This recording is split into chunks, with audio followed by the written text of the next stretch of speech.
Welcome back. So, this is another film we've been chasing for a long time, Happy.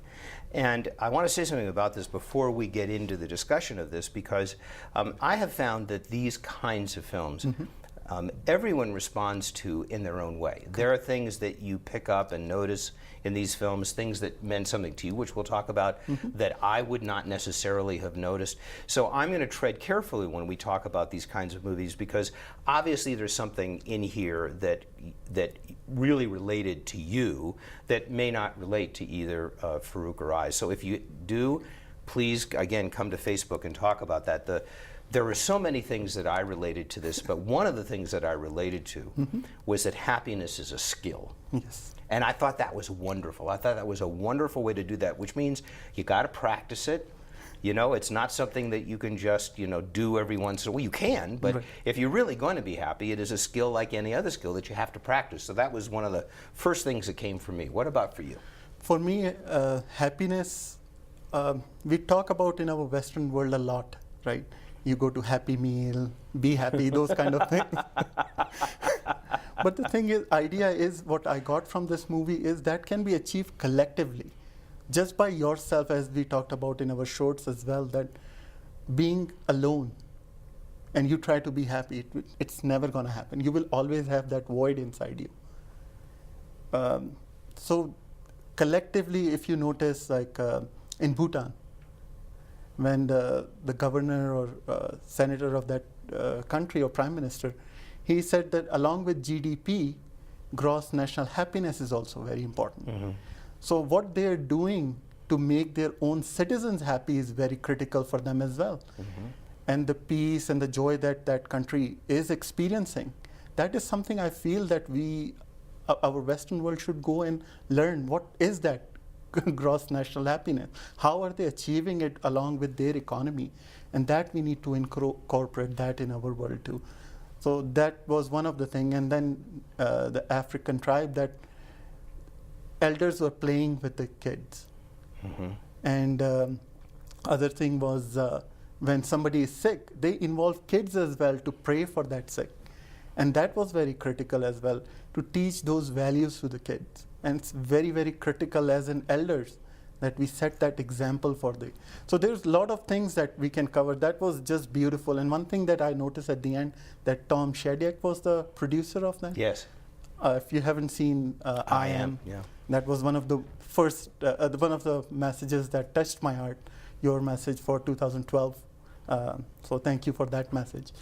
So overall, it was a wonderful. I'm a big fan of documentary sort of movies, so I loved it. So thank you so much for having this in this forum. Oh, you're welcome. And we do too. We love these films. We've done a lot of these films. We try to do at least 3 or 4 of these a year if we can find them. But we're very careful about doing it because, since The Secret came out, everyone has tried to do their version of The Secret. And it winds up, and we see a lot of these kinds of movies. And fortunately, or unfortunately, depending on how you look at it, many of them are very the same as something else. I agree. And so we really try to only put these movies into our community when there is something different about them. And this, having the name Happy, and having be that focus of happiness, does make it unique, because this is something that somebody hasn't completely focused on before. And we'll continue to try to do these kinds of films when we can find something that's different. What is happiness? It's a great answer for all of us. Again, let's discuss it on Facebook. I always think of the George Burns quote, which is, "Do what you love." Absolutely. And that's why SEC makes me happy. It's one of the things that makes me happy. Our family makes me happy, very happy, because that is something that's very important and near to my heart. And we have a lot of kids and a grandchild and all kinds of pets and stuff like that. Everyone has their own individual pathway to that. And I'm sure there are people, some of them in our community, who are out there living alone, who are completely loving and happy to do that. I'm sure some of you who are not living alone would love to be living alone. And Well, we'll let that go as it is, but I understand that as well. But please, again, be in touch with us and let us know how this film touched you and what makes you happy and what do you think is the element of happiness. Is there anything else that you wanted to go into before we said goodbye here? They did talk about karoshi, the issue in Japan.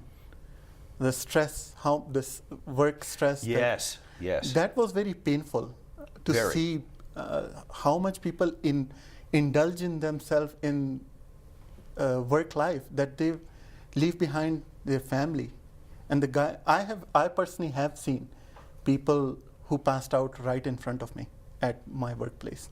So that is very sad as well, that the stress we all go through in our work life. And that is something I would love, and that's why I was more interested to see how Bhutan is incorporating that gross national happiness in their work life. So that was very critical, and the place in Okinawa in Japan. So you have the comparison. There's the stress life as well as the happy life, where average life of a person is 100 plus. So although I do see some professionals like doctors, lawyers, making a face watching this movie because they say, why didn't you show any of the professionals being happy, being a doctor or a lawyer? But that's the other part. But yeah, that is something. And you saw in that Okinawa that everybody was happy. Why they were happy? Because there's sense of community, sense of belonging, sense of support. And even older ladies were going out in the field. They say, I grew vegetables, that makes me happy. And that was great. And that's why nature can heal us too. Well, this is going to sound like a very cheesy segue. And I apologize for that up front. But it has made me very happy to have you here this month. It's been really fun. And I remember when we first connected about doing this, and I said, gee, Farooq, come to Colorado, be on one of these volumes. So I'm so glad that you did. You added so much to this volume. Thank you so much for that. Has it been fun for you? A lot of fun. Thank you so much for having this forum for so many of us. And it, as I said, like, you have no idea how many lives you touched through what you're doing and your team is doing.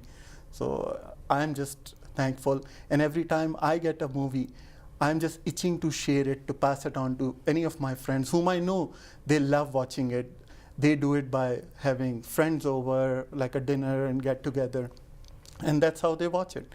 But you have no idea how, and God bless you for all that you do. Thank you. And my prayers are always with you, and we get to see 100 more volumes from you. Wow.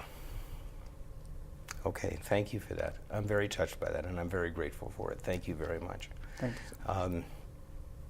I want to say goodbye for now for this volume. I'm really so touched by that. Thank you. It's wonderful to hear that, and I don't want to just jump past it.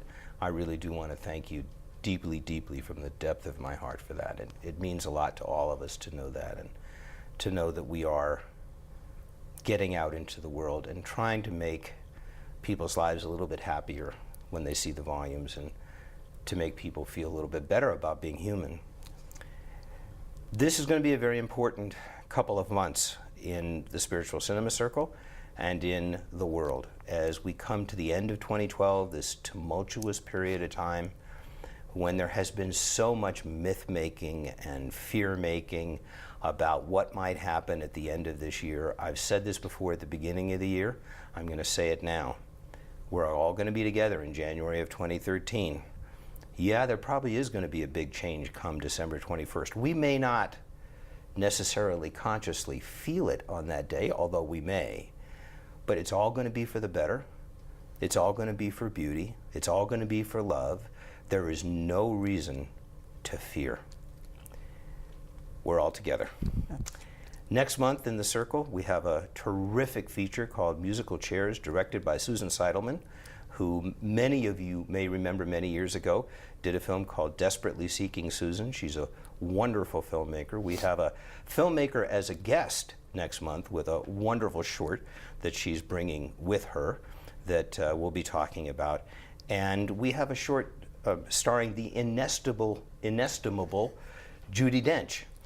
So it's going to be, again, a very different month in the Circle. Have a wonderful October. We will see you in November. And again, thank you, Farooq, so much for your kindness. Thank you so much. See you next month.